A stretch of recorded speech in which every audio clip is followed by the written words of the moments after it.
रास्ता उपरे पड़िला गछ यातायात बाधाप्राप्त अग्निशम बाहिनी द्वारा स्वाभाविक हेला यातायात।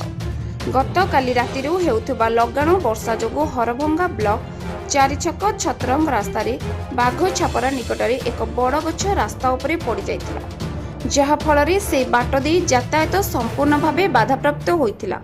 खबर पाई स्थानीय अग्निशम बाहिनी तुरंत घटनास्थल में पहुंची गछ काटी रास्ता सफा करथिले। वर्तमान से रास्ता रे यातायात पुणी थरे स्वाभाविक होइछि। अग्निशम बाहिनीर एई त्वरित कार्यानुष्ठान को स्थानीय लोके बेस प्रशंसा करिसेंति।